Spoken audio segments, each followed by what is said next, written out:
most people, the word orgasm always means sexuality. It gives you a certain sense of peak, but it doesn't take you to an absolute peak. But once one knows how to be orgasmic without the need of the physicality, then it's a perpetual orgasm.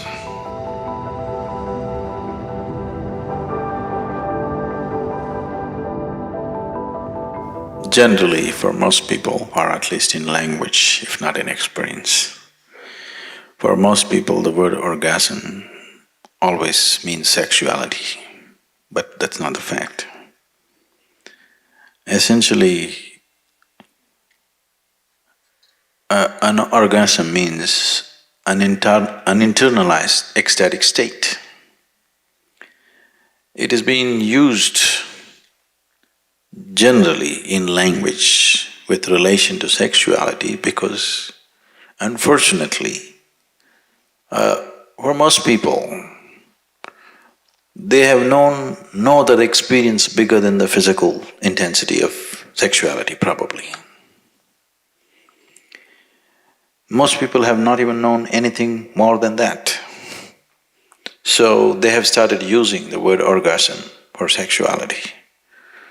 The word orgasm means much more than that your whole organism has reached a certain peak. Sexuality doesn't do that. It gives you a certain sense of peak, but it doesn't take you to an absolute peak where every cell in your body will burst. So, it is… sexuality or sex is an inadequate activity to be described as an orgasm. It's inadequate. It is just that when physically one reaches a certain state of ecstasy, there is a limitation. But once one knows how to be orgasmic without the need of the physicality, then it's a perpetual orgasm. In India, we have a better word for this. We call this ananda. Ananda is orgasmic. We described God as an orgasm. We said God is Ananda, Brahmananda.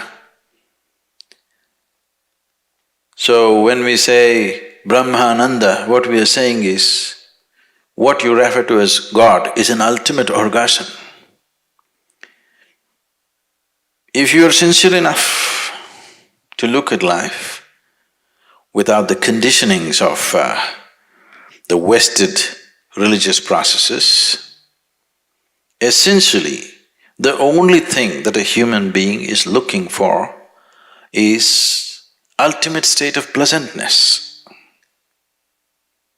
He calls it kingdom of God, he calls it heaven, he calls it whatever. Essentially, he is looking for an ultimate orgasm. He is not looking for anything else. So God has been described as Ananda, or God has been described as orgasm. Orgasm is not a sufficient word.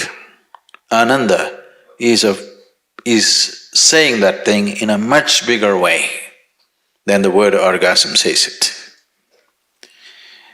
So in the East we called God as Ananda. Ultimate orgasm is God. If you want to settle for limited things, you can try sexuality, alcohol, drug. It will only enslave you, it doesn't liberate you. Because this is not Ananda, this is just pleasure.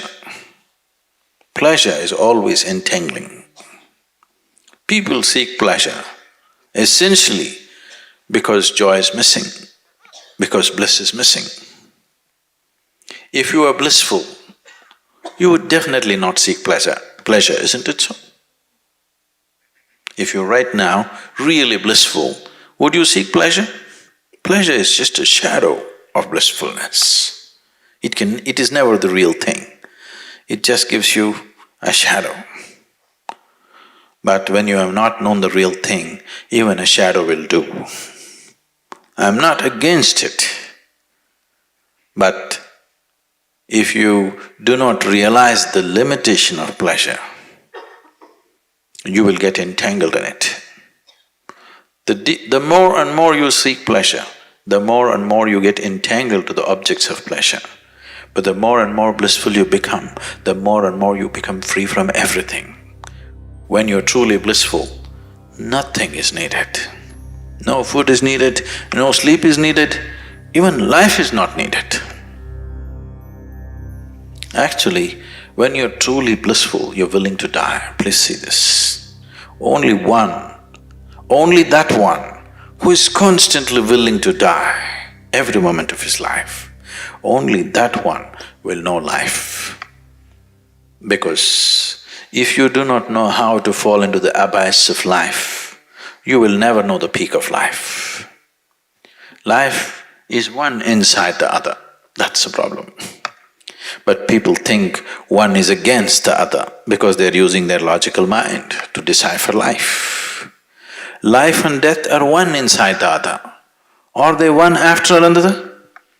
They are not one after another, they are one inside the other, please see.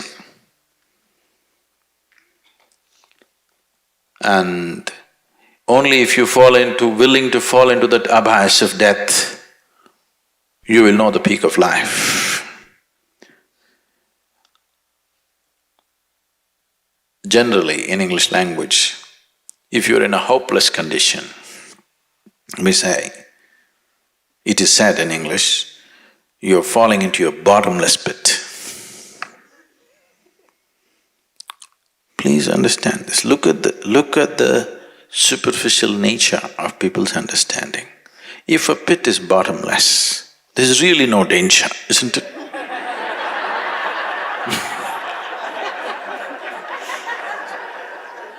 It is the most wonderful thing. If something is bottomless and you fall into it, it is an eternal free fall. Only because there is a bottom, there is a problem.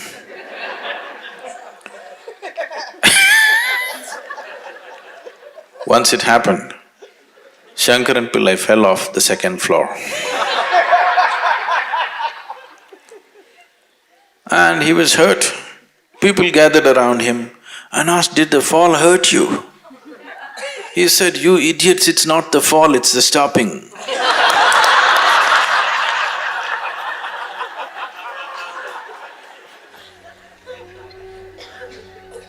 It's never the fall, it's always the stopping which hurts you, isn't it?